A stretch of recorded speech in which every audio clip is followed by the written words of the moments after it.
Hello everyone, welcome to my YouTube channel.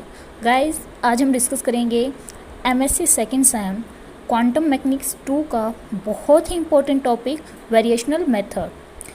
Guys, सबसे पहले हम इसमें एक सिस्टम कंसीडर करेंगे जिसका हैमिल्टोनियन टाइम इंडिपेंडेंट होगा, टाइम के साथ वेरी नहीं करेगा, और उसकी आइगन वैल्यूज़ होंगी वो डिस्क्रीट होंगी और नॉन डिजेनरेट होंगी।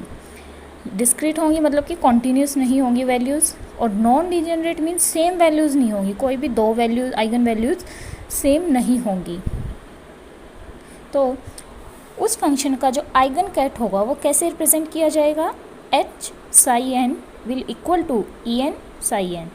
हमने एक स्क्रोडिंगर वेव इक्वेशन से क्या पढ़ते हैं कि H naught psi is equal to E psi, यानी कि हैमिल्टोनियन एच साई, इसको एच साई भी लिखते हैं simple, H psi is equal to E Sai.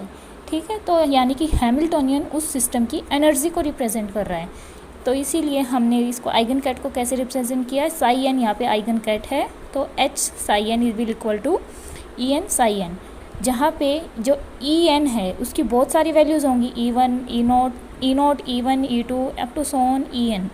तो ई नॉट या फिर ई वन जहाँ से हम स्टार्ट करेंगे वो उसकी ग्राउंड स्टेट एनर्जी होगी, और ई एन होगी वो हायर अपर स्टेट की एक्साइटेड स्टेट की एनर्जी होगी। अब हम फाई कोई भी आर्बिट्रेरी स्टेट ले लेते हैं सिस्टम की, वो किस तरह से कि फाई एन वो होगा, वो इक्वल होगा समीशन एन सी एन साई एन के इक्वल होगा। अब हमने इस आर्बिट्रेरी स्टेट का कॉम्प्लेक्स कॉन्जुगेट लिया, तो हमारे पास क्या आया? फाई एन विल इसका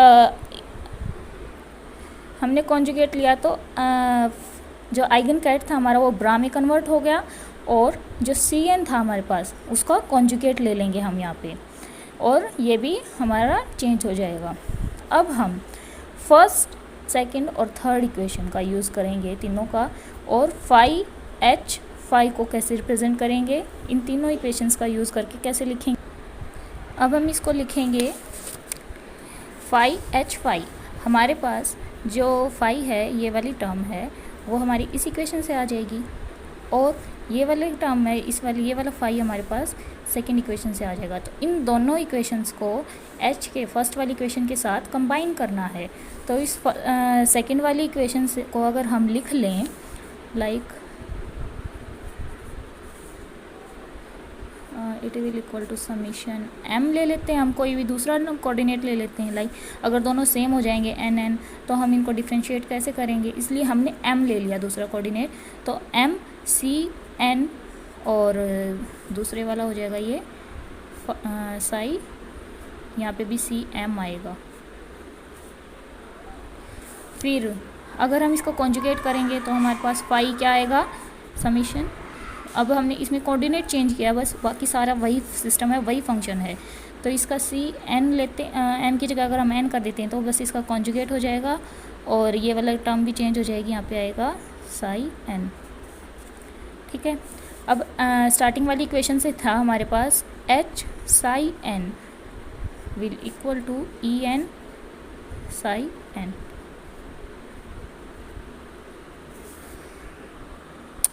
अब हम फर्स्ट, सेकंड, थर्ड इक्वेशन से कैसे लिखेंगे? समीशन एन और एम दोनों पे समीशन आएगा, क्योंकि हम यहाँ पे एन वाली टर्म भी यूज़ करेंगे और एक एम वाली टर्म भी। जो ये वाली इक्वेशन है हमारे पास, ये वाली, इसमें अगर हम एन की जगह पे एम कोऑर्डिनेट का यहाँ पे नीचे सुपरस्क्रिप्ट में एम यूज़ कर लेंगे। ठीक है, लाइक दिस। और इस वाले में हम एन कोऑर्डिनेट यूज़ करेंगे, क्योंकि अगर हम दोनों जगह एन ही यूज़ करेंगे तो हमारे पास डिफ्रेंशिएट करना मुश्किल हो जाएगा कि कौन सा इनको कैसे लिखेंगे, दोनों तरफ ही एन हो जाएगा। तो इसलिए हमने एक वाले कोऑर्डिनेट को, एक वाले टर्म को एम लिख लिया, एम कोऑर्डिनेट में लिख लिया, और एक को एन कोऑर्डिनेट में लिख लिया। तो इन दोनों को कंबाइन, इन तीनों इक्वेशंस को कंबाइन करके कैसे लिखेंगे हम? साई समीशन एन एम, ये वाली इक्वेशन से c n star psi n as it is. बीच में था हमारे पास एच, तो यहाँ पे भी एच आ गया हमारे पास, और इधर से आया सी एम और साई एन। ठीक है, इधर से अब हम सी एन, इसका कॉन्जुगेट तो हम बाहर ही रखेंगे, और इधर से सी एम है, इसको भी बाहर निकाल लेंगे। तो हमारे पास अंदर क्या बचेगा? Psi N H psi M. अब हमने फर्स्ट इक्वेशन में क्या पढ़ा था कि एच साई एन क्या होगा, हमारे पास ई एन साई एन होगा, ठीक है। तो यहाँ पे एच साई एम की जगह हम ई एम साई एम भी लिख सकते हैं। तो इधर से ई एम ये बाहर आ जाएगा, ठीक है, इधर से ई एम बाहर आ जाएगा और ये अंदर बच गया साई एन और साई एम। अब इस वाली टर्म को हम कैसे लिख सकते हैं, क्रोनेकर डेल्टा की टर्म में, डेल्टा एम एन की टर्म में। अब ये डेल्टा एम एन की वैल्यू कैसे वेरी करती है कि जब एम एन के इक्वल होगा तो हमारे पास ये वैल्यू 1 आएगी, और जब एम एन के इक्वल नहीं होगा तो हमारे पास 0 आ गई।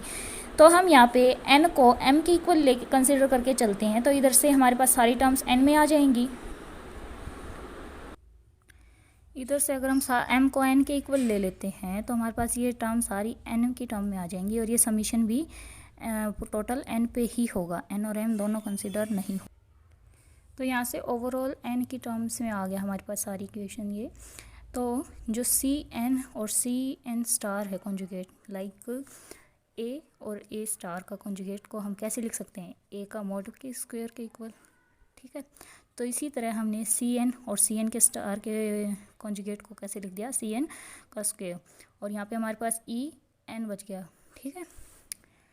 और इधर से क्या चल रहा था हमारा फाई एच फाई, तो ये किसके इक्वल आ गया, summation N C N mod का स्क्वायर ई एन। यहाँ से हमारे पास ई एन की वैल्यू क्या आएगी, ये वाली टर्म अगर हम नीचे चले जाएँ तो यहाँ से ई एन की वैल्यू निकाल सकते हैं। तो ई एन की वैल्यू आ जाएगी हमारे पास phi H phi by summation N C n का स्क्वायर। इस इक्वेशन को हमने दे दिया नंबर 4। अब अगर हम इस इक्वेशन में h को ना ले कंसिडर करें,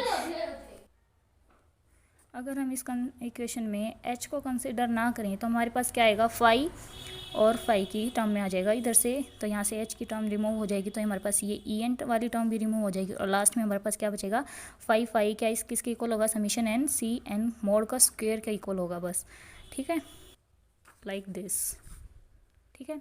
अब हमने लास्ट में ई एन की वैल्यू क्या निकाली थी, फाई एच फाई बाई में समीशन एन सी एन मोड का स्क्वायर।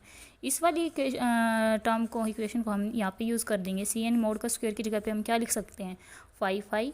तो इधर से हमारे पास ई एन की वैल्यू क्या आएगी, फाई एच फाई बाई में फाई फाई फाई फाई, ठीक है। अब हमने पढ़ा है कि कोई भी जो एनर्जी होंगी उनका डिफरेंस होगा वो 0 से तो बड़ा ही होगा, कभी भी 0 से कम नहीं होगा।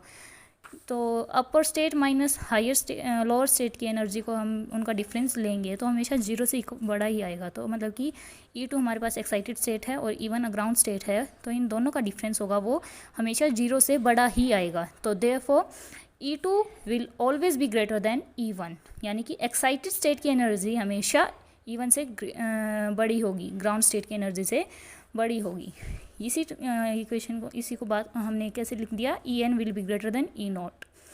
यही जो हमारे पास लास्ट कंडीशन आई है, ये वाली और ये वाली, ये दो इक्वेशन जो कंडीशंस है, ये ही हमारा वेरिएशनल प्रिंसिपल है।